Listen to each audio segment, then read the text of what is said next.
And now, it's time for another Dice Tower review with Tom Vasel.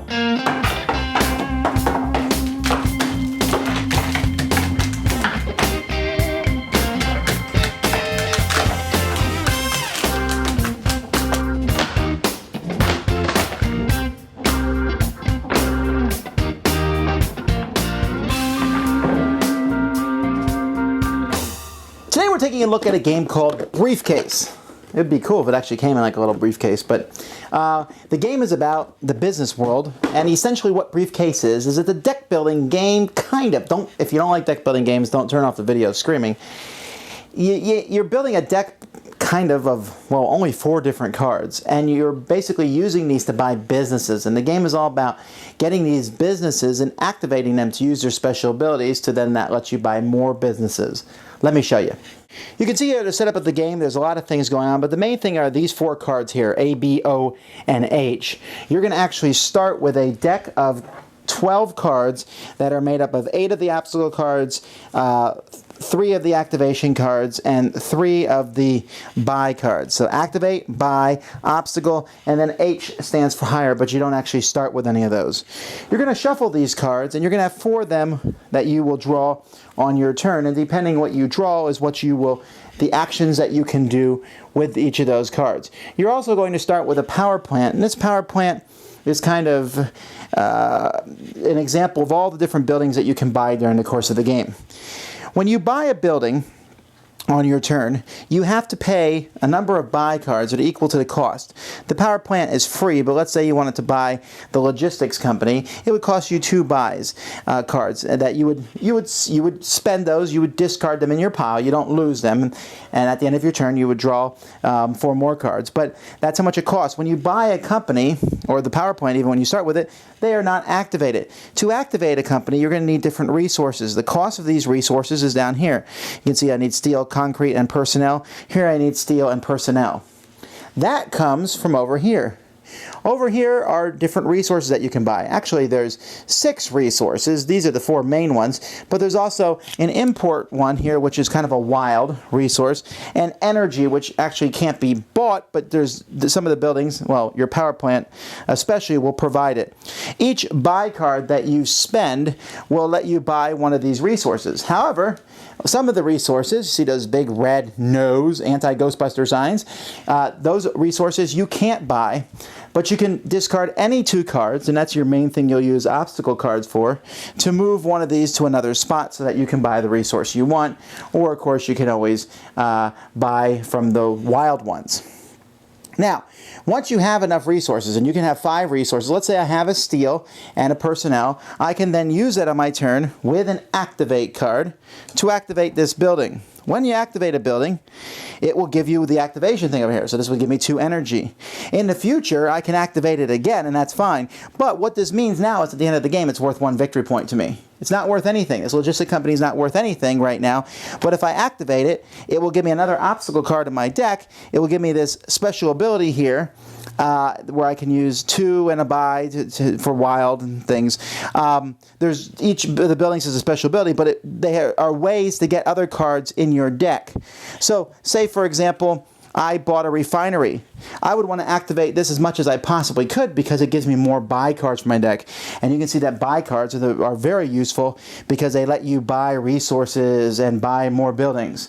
Now, once you have 2 of the orange buildings, you can buy the red buildings. And again, you'll notice that some of these buildings here have these things that are stopping you from buying those. Again, you can discard 2 cards to put those there. So, to reiterate what these cards do, A lets you activate buildings, B lets you buy buildings and buy resources. Obstacles are worthless, except there's a few buildings in the future that you can use, very few buildings that you can use obstacle cards, but usually you just discard them in pairs of 2 to move the cards that are stopping you from buying something.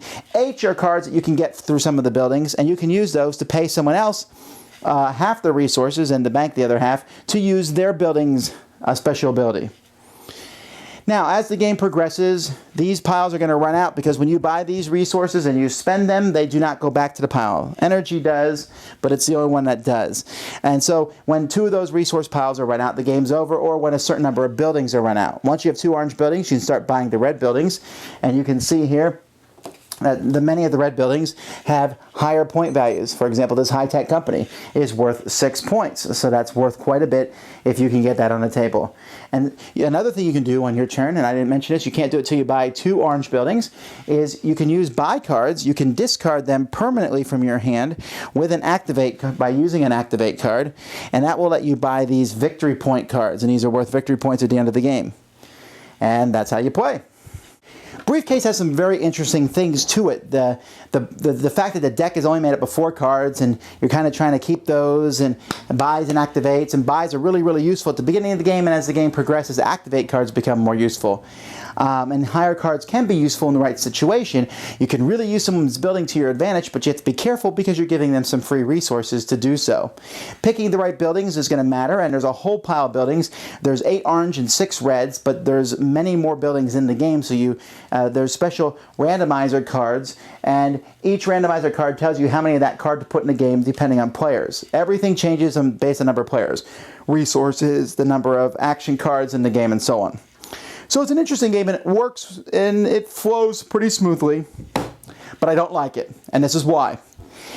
I really feel when I'm playing this game that I'm moving at a glacial pace, and it can be really frustrating. At the beginning, you start with 3 buy cards. Now, let's look at your power plant. This is the first building you need to get going. You need 2 resources to activate your power plant. So you need to get 2 resources. So if in your first 4 cards, you draw 2 of your buy cards, yes, you're on your way. If you don't draw but 1, you get a resource card, and then you draw another the second turn, and then you can buy the other resource card, and you might not again activate. There's a good chance it won't be to your 3rd turn that you can even get your first building off the ground. And that's ignoring any other buildings. If I want to build the accounting firm here, which costs 1, I can buy that, but then that needs 2 more resources. And those obstacle cards, after a while, you get very frustrated because you'll draw 1 buy, maybe 2, maybe 3. Some of these cards let you have a bigger hand size, and those things are wonderful because drawing 5 cards makes such a big deal. But I'm telling you, it's very slow. If you played Dominion before, I would describe it to you like this. It's like you played Dominion, and instead of playing with the amount that's in the game now, you start with 8 of the green cards and 2 copper, and you play that way. And that would be a very slow game. And that's what this feels like. It's interesting. There's a lot of symbology on the cards. You'll be constantly looking up to remember what they do. It's not that hard to figure it out, but and turns aren't too long, but still, people look and say, okay, what am I going to buy? And the game is just an exercise in frustration because you're not going to get what you want from the deck. Then you'll finally get 4 buys. Finally! And there will be a card blocking you buying what you need to buy.